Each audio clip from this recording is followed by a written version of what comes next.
నమస్కారం. ఈరోజు కొంచెం ముందు వచ్చాం, మీకు కూడా నైట్ కొంచెం రెస్ట్ ఇద్దామని.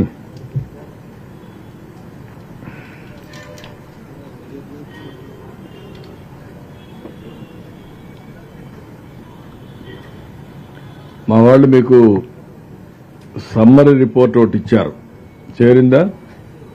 ఈరోజు జరిగిన యాక్టివిటీస్ అన్ని వార్డ్స్ లో ఏ విధంగా శానిటేషన్ కానీ, సచివాలయాల్లో ఫుడ్ పాకెట్స్ కానీ, మార్నింగ్ బ్రేక్ఫాస్ట్, లంచ్, డిన్నర్ అన్ని కూడా మీకు చేరాయా లేదా? వచ్చాయి కాబట్టి నేను అది రిపీట్ చేయడం లేదు. రెండోది,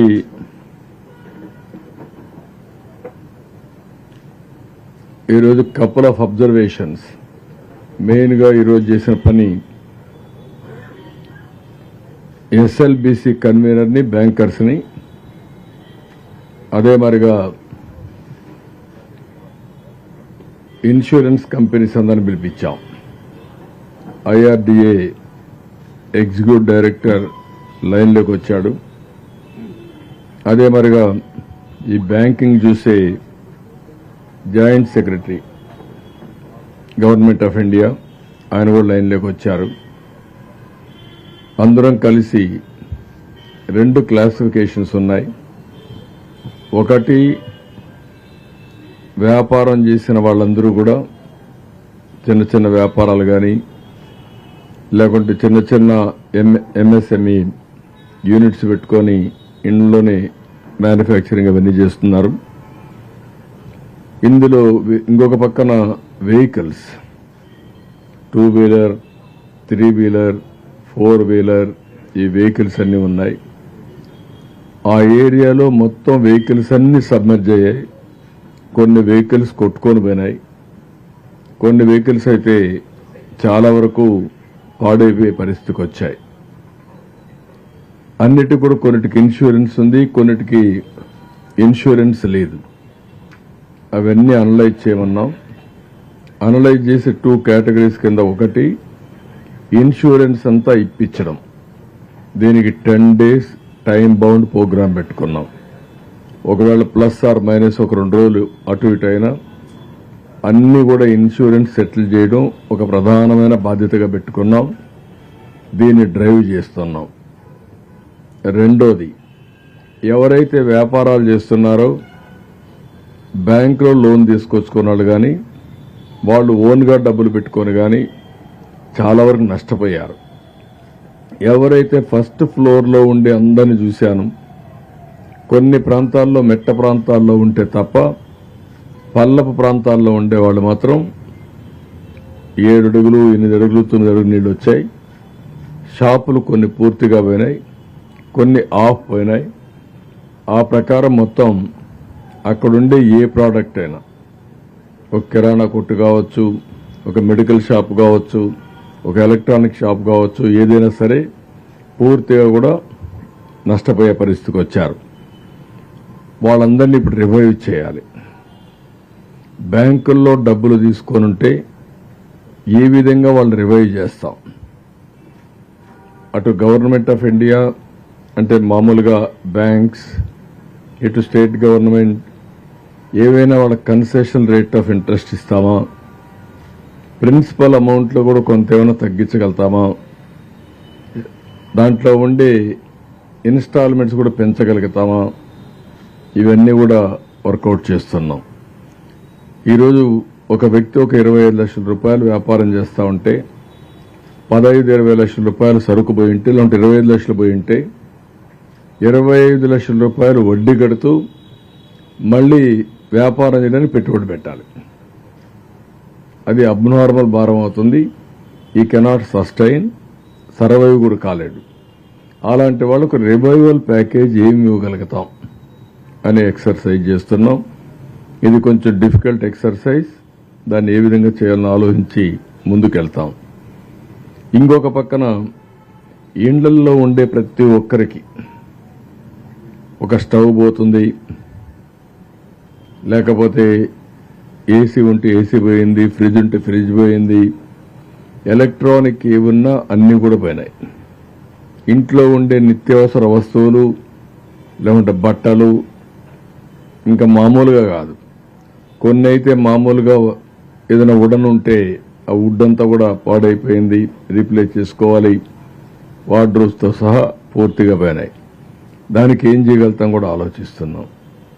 ఈ విధంగా మొత్తం అది ఏ విధంగా చేయాలనో ఒక ఆలోచన ఇది ఉంది. అది రేపు ఎల్లుండికి రేపుకైతే మాకు క్లారిటీ వస్తుంది.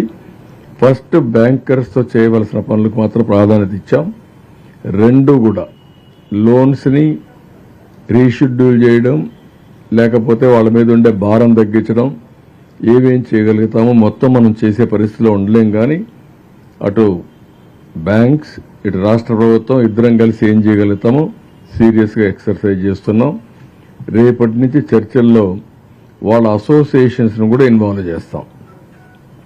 ఎవరైతే ఛాంబర్ ఆఫ్ కామర్స్ అనో, లేకుంటే ఒక్కొక్క వర్టికల్ కిరాణా కొట్లుంటే వాళ్ళు ఏదైనా అసోసియేషన్ ఉంటే వాళ్ళని అందరిని ఇన్వాల్వ్ చేసి ఇవన్నీ సెట్ చేస్తాం.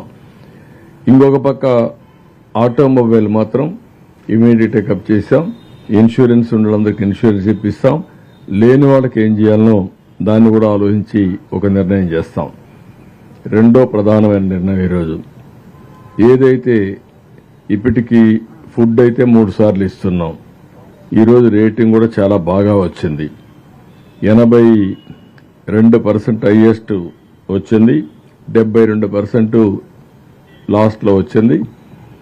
ఓవరాల్గా ఆఫీసర్స్ అందరూ విత్ అడ్వర్స్ సిచ్యువేషన్లో స్ట్రగుల్ చేస్తున్నారు. ఎక్కడైతే బాగా వాటర్ ఉండి ఆ వాటర్ ఉండే ప్రాంతాల్లో అక్కడుండే స్టాఫ్ కూడా నిర్వీర్యం అయిపోయారు. సచివాలయం అనేది డిఫంక్ట్ అయిపోయింది. వాళ్ళు కూడా బాధితులు. ఎక్కడో ఉంటారు, మొత్తం వాళ్ళ వస్తువులు పోయినాయి, బయట రాలేకపోతున్నారు, చాలా ఇబ్బందులున్నాయి. కానీ ఏవైనా ఇన్ని సర్కమ్స్టెన్స్లో కూడా చాలా పెద్ద ఎత్తున అందరూ పనిచేస్తున్నారు. వాళ్ళని అభినందిస్తున్నా. రేపు ఇంకా కూడా దీన్ని ఇంకా స్ట్రీమ్లైన్ చేయడం కోసం ముందుకు పోతున్నాం. ప్రజలను కూడా మనస్ఫూర్తిగా అభినందిస్తున్నా. అర్థం చేసుకున్నారు, అర్థం చేసుకొని నాకు కూడా ఎప్పటికప్పుడు సమాధానాలు చెప్పడం అన్నీ చేస్తున్నారు. దీనివల్ల కూడా నాకు ప్రాపర్ ఫీడ్బ్యాక్ వస్తూ ఉంది. నేను వ్యాంబే కాలనీకి పోతే ఫుడ్ సరిగా లేదని చెప్పంటే మా వాళ్ళకి చెప్పి అవి టైటన్ చేయమన్నాం. ఈ విధంగా మొత్తం అన్ని సచివాలయాల్లో వచ్చే ఇన్ఫర్మేషన్ తీసుకొని ముందుకు పోతున్నాం. కొన్ని ప్రాంతాల్లో ఫుడ్ అయితే సరిపోతుంది, ఇంకా మీరు కానీ నిత్యావసర వస్తువులు కానీ నీళ్లు కానీ ఇస్తే మేమే వంట చేసుకుంటాను కూడా కొన్ని దగ్గర నుంచి ఫీడ్బ్యాక్ వస్తూ ఉంది. అది కూడా వీలో పెట్టుకుంటాం. ఇప్పటికి 4 రోజులు అయింది, రేపు 5వ రోజు.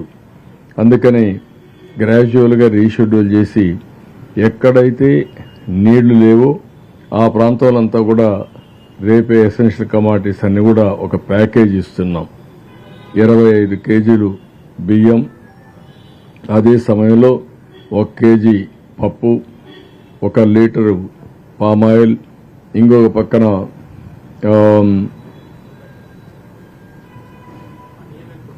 పొటాటో 2 కేజీలు, టొమాటో ఆనియన్ 2 కేజీలు ఇస్తున్నాం. ఇవి ఒక ప్యాకేజీ కింద. చక్కెర 1 కేజీ ఇస్తున్నాం. 5 వస్తువులతో ప్రతి ఒక్క ఇంటికి మనం ఈ ప్యాకేజీ ఇచ్చి అవన్నీ డిస్ట్రిబ్యూషన్ స్టార్ట్ చేస్తున్నాం. 25 కేజీల బియ్యం, 1 కేజీ చక్కెర, 1 లీటరు ఆయిల్, అదే సమయంలో 1 కేజీ పప్పు, 2 కేజీలు పొటాటో, 2 కేజీలు ఉల్లిపాయలు. దీంతో ఒక ప్యాకేజ్ ప్రతి ఒక్క ఇంటికి చేరుస్తాం. ఈరోజు రేపు పాలు కూడా ఇస్తాం. ఇప్పటి వరకైతే ఇచ్చేటన్ని కూడా బిస్కెట్స్ కానీ, పాలు కానీ, భోజనం కానీ, మంచినీళ్లు కానీ, అదే మరి వీలైతే పళ్ళు అయితే ఈరోజు ఇచ్చాం. కానీ రేపు దొరికితే చూస్తాం. ఇవైతే రేపంతా కూడా ఇస్తాం. రేపు రాత్రికి తగ్గించమని కూడా అడుగుతున్నారు.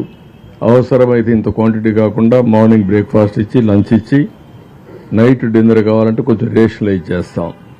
ఎల్లుండి మాత్రం 50%కే సర్వ్ చేస్తాం. 50%కి బియ్యం ఇచ్చిన తర్వాత నీళ్లు ఎక్కువ పెడతాం. వాళ్లే వంట చేసుకునే కార్యక్రమానికి కూడా శ్రీకారం చుడతాం. ఎక్కడైనా సరే గ్యాస్ సిలిండర్స్ వచ్చిన తర్వాత అవన్నీ రీఫిల్ చేసుకుంటారు. ఒకవేళ పైనుంటే పర్వాలేదు, కానీ కింద నుండి వాళ్ళకి ఇబ్బంది ఉంది, తడిచిపోయి ఉంటారు, అవి రీఫిల్ చేయాలి. అదే మరి స్టవ్లు కూడా చెడిపోయి ఉంటే అవి రిపేర్ చేసుకోవాలి. అవి వాళ్ళు చేసుకుంటారా, డిపార్ట్మెంట్ చేయాలన్నా, ఏం చేయాలన్నా ఇవన్నీ వర్కౌట్ చేసి యాక్టివేట్ చేస్తాం. ఇది ఒక యాక్టివిటీ తీసుకున్నాం. ఇది కాకుండా ఈరోజు ఫైర్ స్టేషన్స్ కూడా బాగా పనిచేస్తున్నాయి. ఒక్కొక్క ఫైర్ స్టేషన్, ఫైర్ ఇంజన్ ఒక్కొక్క రోజుకి 250 ఇళ్లు క్లీన్ చేయగలుగుతారు. ఒక ఇల్లు 20 నిమిషాల్లో చేస్తున్నారు. దీన్ని ఇంకా ఇంటెన్సిఫై చేస్తాం. ఇంటెన్సిఫై చేసి టోటల్గా 250 లేకుంటే 300 ఇండ్లు ఒక్కొక్క రోజుకి 3 షిఫ్ట్లు కూడా పెట్టి ప్రయత్నం చేస్తాం. ఎన్ని వీలైతే అన్ని 2-3 రోజుల్లో పూర్తి చేయడానికి ప్రయత్నం చేస్తున్నాం. దానివల్ల వాళ్ళకి కొంచెం వెసులుబాటు వస్తుంది, క్లీనప్ అవుతుంది. ఎక్కడైతే డ్రై ఏరియాలో ఫస్ట్లో చేస్తాం, ఎక్కడైతే నీళ్లు ఉండే ఏరియాలో ఇదవుతానో అక్కడ కూడా చేసి వాళ్ళకి హెల్ప్ఫుల్గా ఉంటాం. ఇంకొక పక్కన ట్యాంకర్స్ బాగా పెంచుతున్నాం. ట్యాంకర్స్ అన్ని పెంచి ఎక్కడా ఇబ్బంది లేకుండా మంచినీళ్ళ కోసం అన్ని ప్రయత్నాలు చేస్తున్నాం. అదే సమయంలో బాటిల్లో కూడా నీళ్లన్నీ మినరల్ వాటర్ కూడా మ్యాక్సిమం సరఫరా చేస్తున్నాం. అది కూడా ఇస్తాం. ఇది కాకుండా టెలికమ్యూనికేషన్ కనెక్టివిటీ పర్ఫెక్ట్గా చేయాలనుకున్నాం. అందరికీ చెప్పాం. అన్ని టవర్లన్నీ కూడా వాళ్ళంతా కూడా అప్గ్రేడ్ చేసుకోవాలి, కనెక్టివిటీ కింద ముందుకు పోవాలి. అది కూడా చేయమని చెప్పి చాలా స్పష్టంగా చెప్పాం. ఇది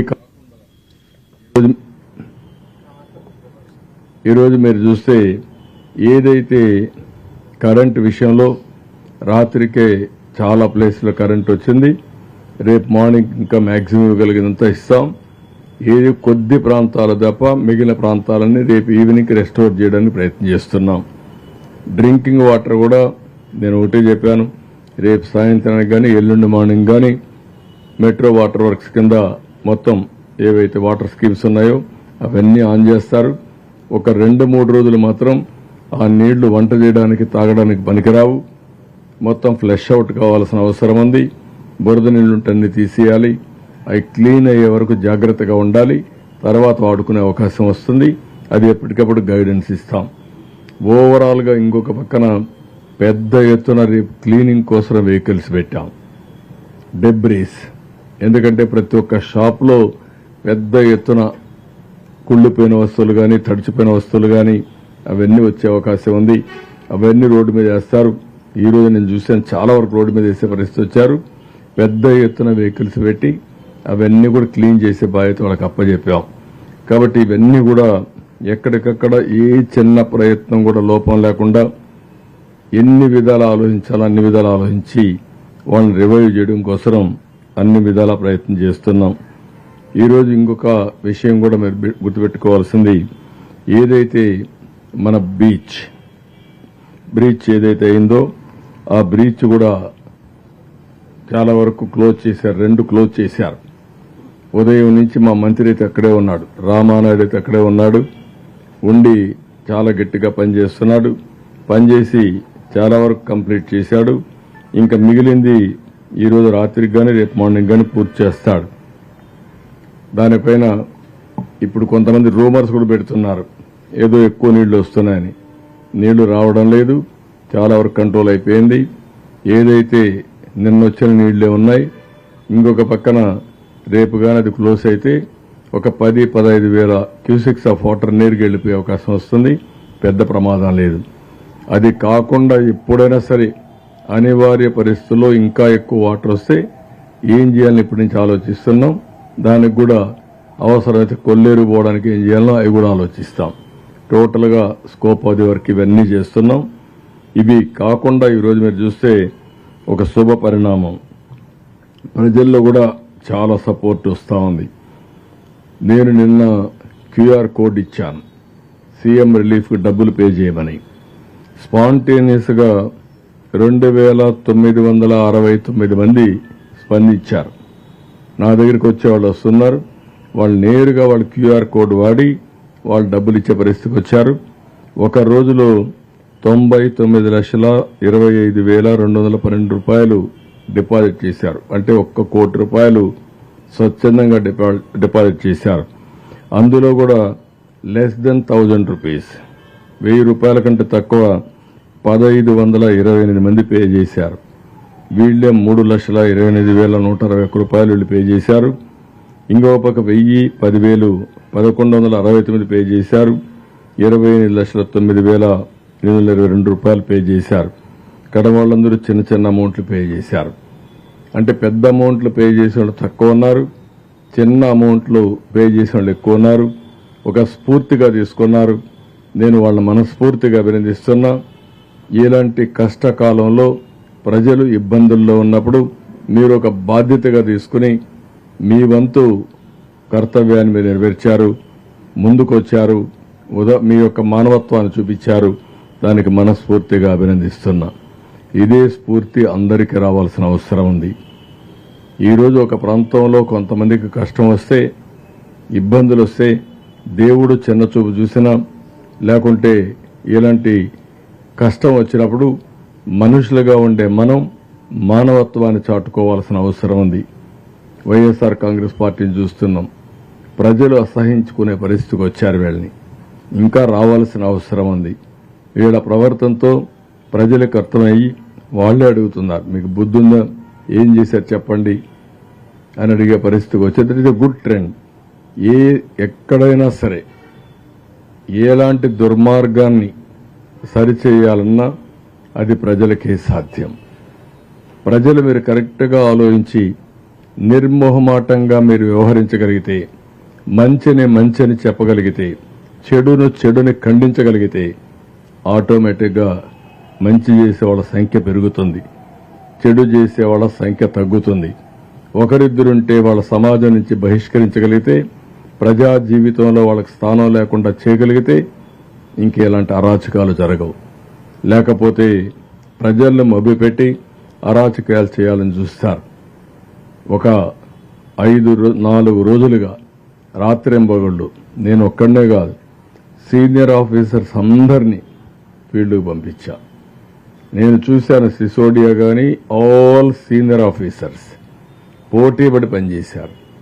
వాళ్ళకు చాలా కన్స్ట్రెంట్స్ ఉన్నాయి, అలవాటు కూడా లేదు.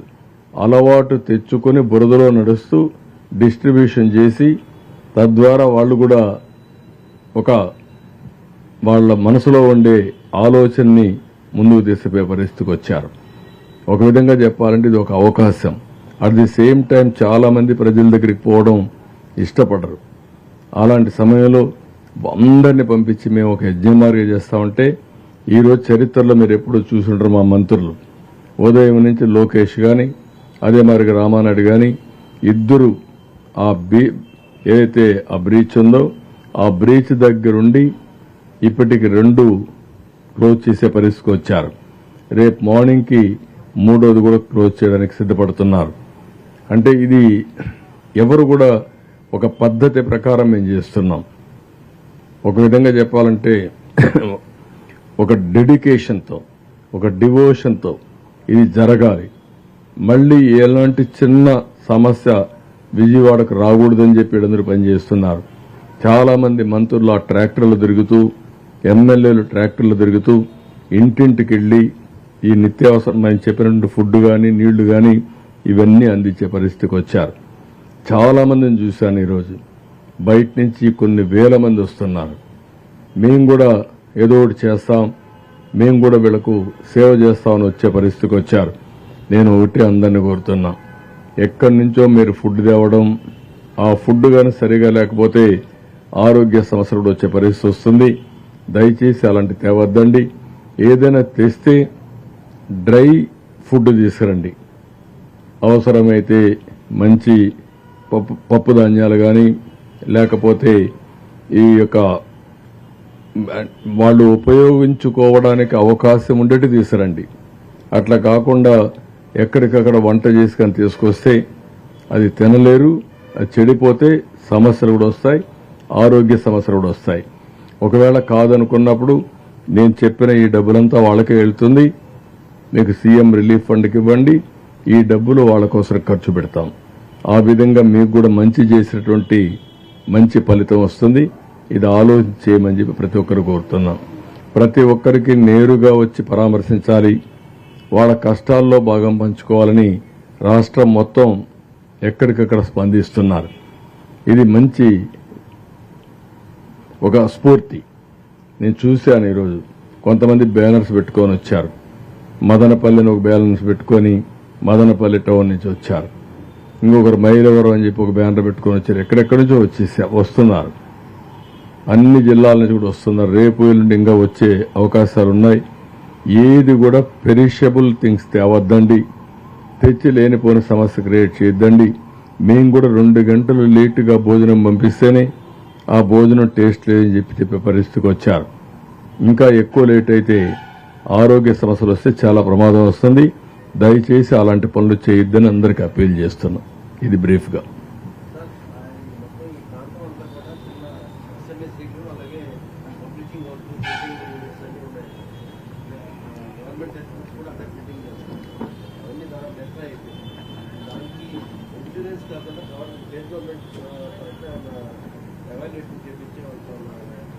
పుస్తకాలు ఇవ్వడం,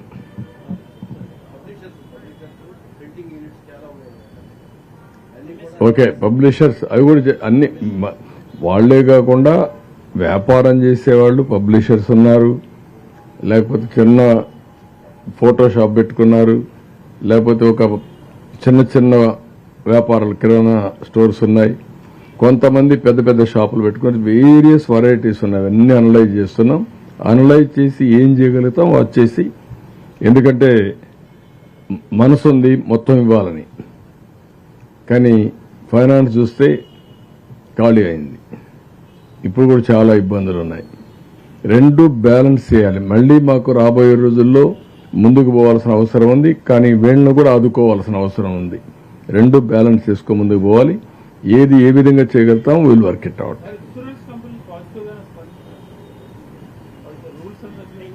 అంటే నేనేమంటానంటే 2 ఆస్పెక్ట్స్ ఉన్నాయి. ఇన్సూరెన్స్ కంపెనీలు కంపల్సరీగా హానర్ చేయాలి. అడ్డంకులు పెట్టకుండా, కొరీలు పెట్టకుండా చేయడం కోసం చాలా స్పష్టంగా చెప్పాం. నేను విశాఖపట్నంలో 15 డేస్ లోపల, 15 రోజుల లోపల మొత్తం ఇన్సూరెన్స్ అన్ని కూడా సెటిల్ చేశాం. అది ఒక ట్రాక్ రికార్డ్, అదొక బెంచ్ మార్క్. ఇప్పుడు నేనేమన్నానంటే 10 రోజుల్లో చేద్దాం ఈసారి అని అడిగాను. ఒక రోజు అటు ఇటు తీసుకున్నా. 10 డేస్ లో టార్గెట్ పెట్టుకోమన్నాం. సరే అన్నారు. ఫైనాన్స్ అంతా కూడా వర్కౌట్ చేస్తున్నారు. మళ్ళా కూర్చుంటున్నాం. ఇన్సూరెన్స్ ఏ వెహికల్స్ ఉన్నాయో, ఏ వ్యాపారానికి ఉన్నాయో వాళ్ళదొక అయితే, ఇన్సూరెన్స్ లేని వాహనాలు ఉన్నాయి, ఇన్సూరెన్స్ లేని షాపులు ఉన్నాయి.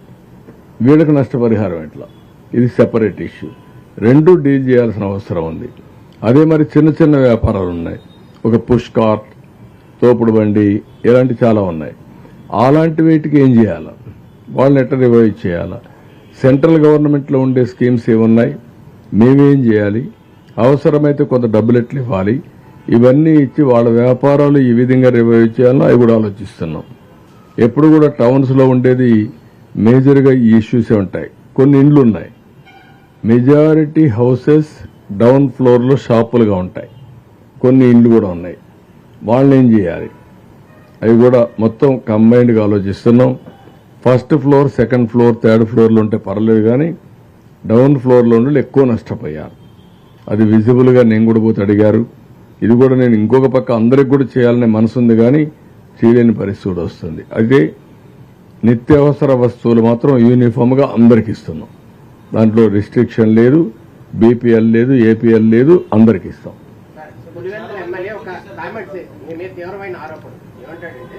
ఆయన అడ్మినిస్ట్రేషన్ అనేది ఆయన చూసి నేర్చుకోవాలి. గత 5 సంవత్సరాల్లో నేను బాగా చేశాను కలెక్టర్ల విషయంలో.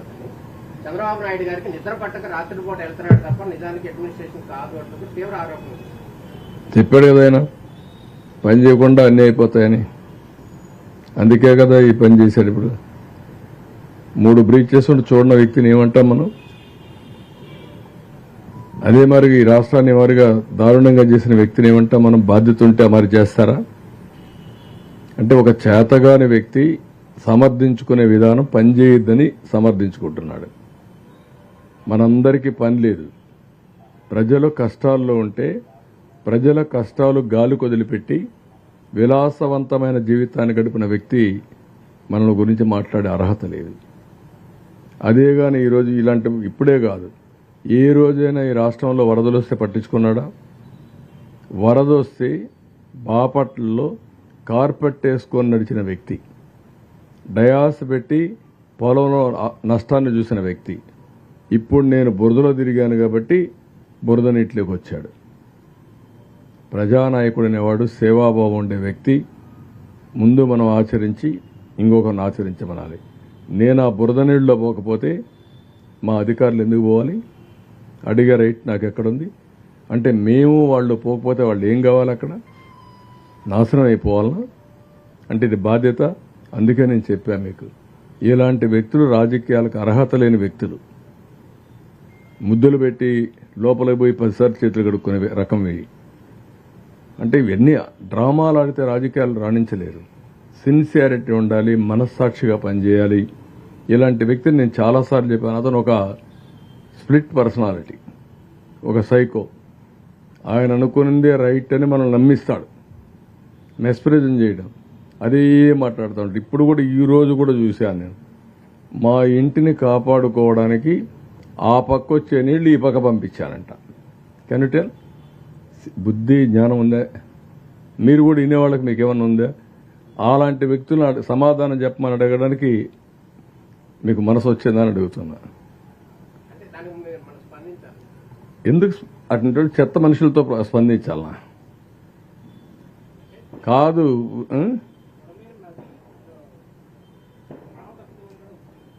కాదు, బుడమేరు నది అది ఒక వాగు, అది ఒక డ్రెయిన్కు నదికి డిఫరెంట్ జరిగిన వాటిని ఏమంటాం? ఇంకా అలాంటి వ్యక్తిని మేము మాట్లాడుతున్నాం. ఇప్పుడు దానికి గేట్లు ఎత్తేసామంట, దానికి నీళ్లు ఈ పక్క నుంచి ఆ పక్క పంపించామంట.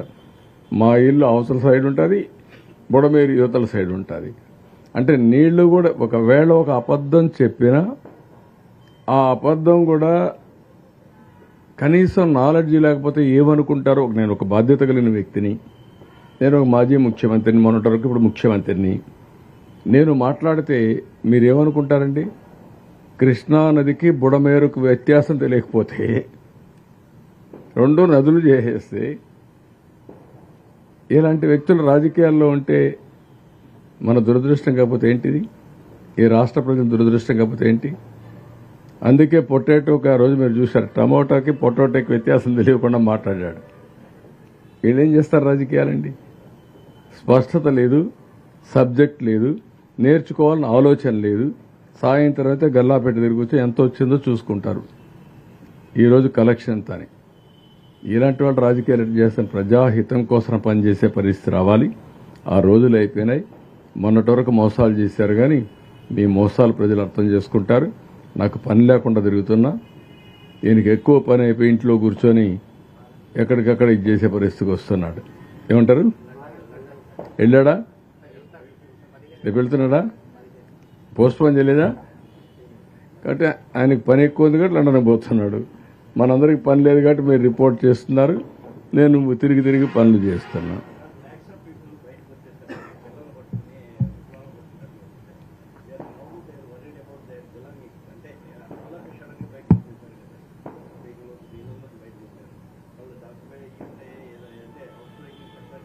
అంటే చాలా వరకు ఇంట్లో ఉండేటి అయితే కొన్ని లాక్ చేసుకొని వచ్చారు. నిత్యావసర వస్తువులు ఏమీ ఉండవు, చాలా వరకు పోయి ఉంటాయి. కొన్ని ఇంట్లో నీళ్లు రాకపోతే కొద్దిగా ఉంటాయి. దాన్ని ఏ విధంగా ప్రొటెక్ట్ చేయాలో ప్రొటెక్ట్ చేయడం. పెట్రోలింగ్ పెట్టాం. పోలీస్ రాత్రి చెప్పాను నేను, ఎక్కడికక్కడ పెట్రోలింగ్ చేయండి. కొంత పోలీస్ ఫోర్స్ కూడా విజిబుల్గా పెట్టండి. ఎక్కడన్నా కానీ ఎవరన్నా కానీ ఇలాంటి చేస్తే ఇమీడియట్గా పట్టుకున్నట్టుగా కఠినంగా కూడా వ్యవహరించమన్నాం. నిన్న కూడా చెప్పాను నేను మీకు అందరికీ. చాలా ప్రదేశాల్లో కొంతమంది ప్రైవేట్ బోట్ ఆపరేటర్లు వచ్చి డబ్బులు వసూలు చేశారని. ఇప్పుడు అది స్టేజ్ అయిపోయింది. ఇప్పుడు బోట్లు ఇంక తగ్గిపోయినాయి, ఇంక పెద్దగా అవసరం ఉండవు. అలాంటివి కొన్ని జరిగాయి. కొంతమంది కూరగాయల రేట్లు పెంచేస్తున్నారని, అది కూడా కొంచెం మంచిది కాదు. అందుకే ఈరోజు ఇంకొక నిర్ణయం చేశాం. ₹2, ₹5, ₹10 కూరగాయలు 3 రేట్లు పెట్టాం. ఆకుకూరలని ₹2కే ఇస్తాం సబ్సిడీతో. 10, 15, ₹20 చేసేటని ₹5కే ఇస్తాం. ₹30, ₹25 చేసేటన్నిటికీ ₹10 పెడతాం. 3 రేట్లే ఉంటాయి. ఆ 3 రేట్లకే రేపు కూరగాయలు అందుబాటులో ఉంటాయి. డంప్ చేస్తాం, మొబైల్ పెడతాం, ఎక్కడ చూసినా సరఫరా చేస్తాం. అంత మునుపు కూడా విశాఖపట్నంలో ఇదే మరి పెట్టా. ఇప్పుడు మళ్ళా కూరగాయలన్నీ పెట్టి ఏ ఒక్కరికి ఇబ్బంది లేకుండా చేయడం కోసం ముందుకు పోతున్నాం. Okay, thank you.